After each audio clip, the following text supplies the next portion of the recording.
ഇവിടുത്തെ ജോലിക്കാരി എവിടെ? ചിന്നുന്റെ കാര്യമാണ് ഞാൻ ചോദിച്ചത്.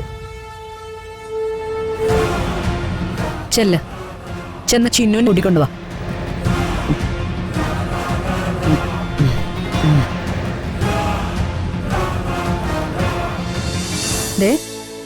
ഒരുപാട് നിയമങ്ങളും വകുപ്പുകളും ഒക്കെ പഠിച്ചു വെക്കാനുള്ള തലയാ. വലിച്ചു പിടിച്ച് നശിപ്പിക്കല്ലേ.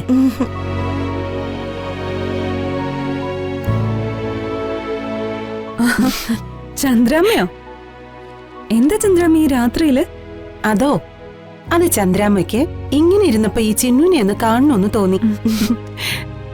അതാ രാത്രിയെന്നോ പകലെന്നോ നോക്കാതെ ഞാൻ ഇങ്ങോട്ട് വന്നത്.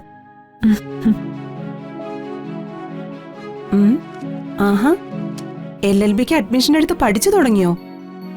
ഇല്ല, പക്ഷേ നമ്മള് നേരത്തെ എല്ലാം ഒന്ന് വായിച്ചു വെച്ചിരിക്കണമല്ലോ. ഭാഗ്യത്തിന് ഒന്നും മനസ്സിലാവുന്നില്ല. എന്റെ ചിന്നു, ഇത് നിയമ പഠനമാണ്. ക്ലാസ്സിന് പോയി തുടങ്ങുമ്പോഴേ എന്തെങ്കിലും കാര്യങ്ങൾ മനസ്സിലാവും. അല്ലാതെ ഇങ്ങനെ എടുത്ത് വായിച്ചിട്ടൊന്നും ഒരു കാര്യമില്ല. ആ, ചന്ദ്രമ്മ ആഹാരം കഴിച്ചോ? ചിന്നുന് കോളടിച്ചല്ലോ. എന്ത് കോളടിച്ചെന്ന്? അല്ല, ഇളയ തമ്പുരാട്ടിക്ക് ചിന്നുനെ ഒത്തിരി ഇഷ്ടപ്പെട്ടതുപോലെ ഉണ്ടായിരുന്നു. വൈദേഹി തമ്പുരാട്ടിക്കോ? ആ, അതെ.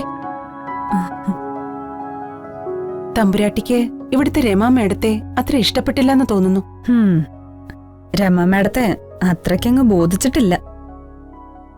ചിന്നുനെ വൈദേഹി തമ്പുരാട്ടി ചേർത്ത് പിടിച്ച് ഒത്തിരി ഇഷ്ടത്തോടെ സംസാരിച്ചപ്പോ എന്റെ മനസ്സങ്ങ് നിറഞ്ഞു. എന്തോ വലിയ പരിചയമുള്ളതുപോലെയാ തമ്പുരാട്ടി ചിന്നുനോട് പെരുമാറിയത്. വൈദേഹി തമ്പുരാട്ടി വലിയ നർത്തകിയും ചിത്രകാരിയും ഒക്കെയാ. യൂണിവേഴ്സിറ്റി കലോത്സവത്തിന് 2 പ്രാവശ്യം കലാതിലകമായിരുന്നു.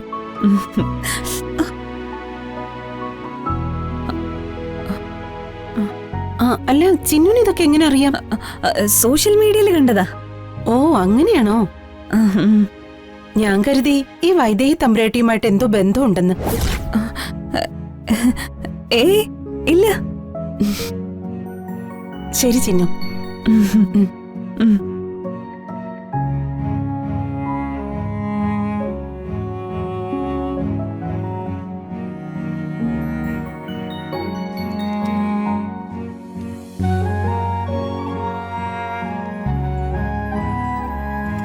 ഒന്നുകിൽ ഉള്ളിലെ കെട്ടടങ്ങാത്ത പക, അല്ലെങ്കിൽ നേട്ടം.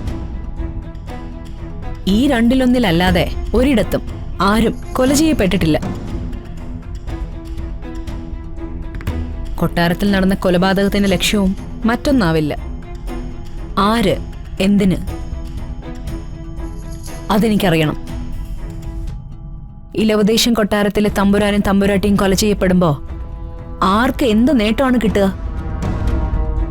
കൊട്ടാരത്തിൽ നിന്ന് നഷ്ടപ്പെട്ടിരിക്കുന്നത് മണിമാല മാത്രമാണ്. മൂല്യം എന്നും നിശ്ചയിക്കപ്പെട്ടിട്ടില്ലാത്ത മണിമാലയെക്കുറിച്ച് അറിയാവുന്നവരുടെ എണ്ണം വളരെ കുറവാണ്. അടുത്തറിയാവുന്നവർക്ക് മണിമാലയുടെ ശക്തിയെക്കുറിച്ച് ബോധ്യമുള്ളതുമാണ്. സമ്പത്തായിരുന്നു ലക്ഷ്യമെങ്കിൽ കൊട്ടാരത്തിലെ സ്വർണവും പണവും ഒക്കെ ഷെൽഫിൽ ഇപ്പോഴും ഭദ്രമായിരിക്കില്ലായിരുന്നു.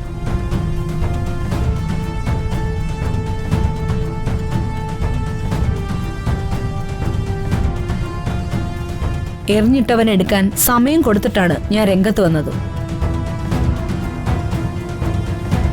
അവിടെയും കൊലയാളി വിജയിച്ചു.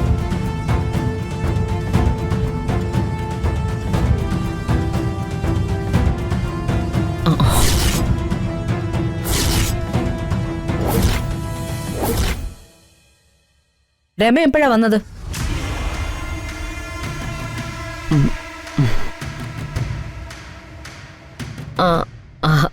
അത് ഞാൻ ഇപ്പോ ഇങ്ങോട്ട്. രണ്ടുപേര് സംസാരിക്കുന്നതിനിടയിൽ അവരുടെ അനുവാദം ഇല്ലാതെ ഇടയ്ക്ക് കയറി വരുന്നത് മാനേഴ്സ് അല്ല. തെരുവുനായാണെങ്കിൽ കൂടി അതൊന്നും മുരളും. സോറി തമ്പുരാട്ടി.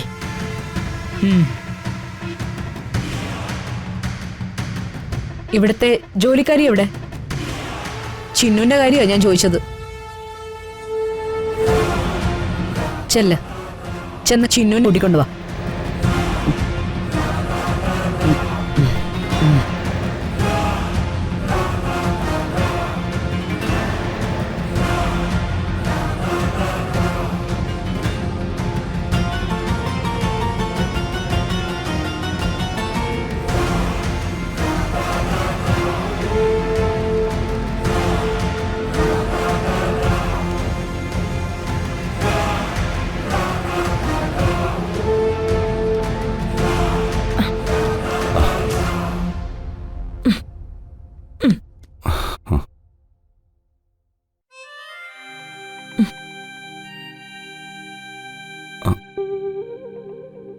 അർജുൻ സർ, എന്നോട് പിണക്കാണോ? അപ്പോഴത്തെ ദേഷ്യത്തില് ഞാൻ എന്തൊക്കെയോ പറഞ്ഞെന്ന് വെച്ചിട്ട് എന്നോട് പിണങ്ങല്ലേ? അല്ലേലും ഈ ഭാര്യയും ഭർത്താവും തമ്മിലുള്ള പിണക്കം ഒരു രാത്രി കടന്നു പോവാൻ പാടില്ല എന്നാണ് പറയാറ്. ആ പറച്ചില് അർജുൻ സാർ കേട്ടിട്ടുണ്ടോ? ആളിന്ന് വലിയ റൊമാൻറ്റിക് ആണല്ലോ. എന്നും അർജുൻ സാറാണല്ലോ റൊമാൻറ്റിക്. ഇന്നൊരു ചേഞ്ച്. ഐശ്വര്യ, ഈ സാറ് വിളി ഒന്ന് ഒഴിവാക്കാവോ? അതെ, അതൊരു സുഖമില്ല. അത് വേണ്ട. പിന്നെ ഇപ്പൊ എന്താ വിളിക്കാ? ഐശ്വര്യ എന്നെ അർജുൻ എന്ന് വിളിച്ചാ മതി. സംഗതി കൊള്ളാം. പക്ഷേ പഴയ ബോസ് അല്ലേ? ഇപ്പോഴോ? ഇപ്പൊ എന്റെ ഹൃദയത്തിന്റെ ഉടമ.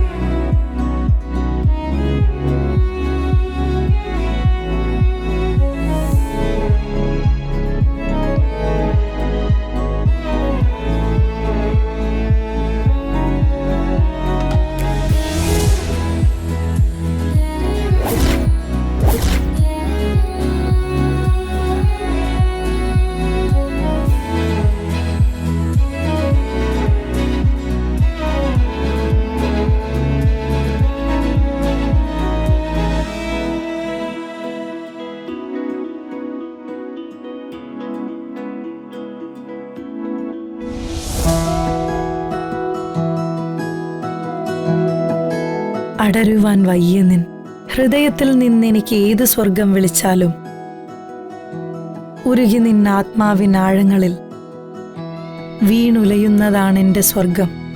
നിന്നിൽ അലിയുന്നതേ നിത്യം സത്യം.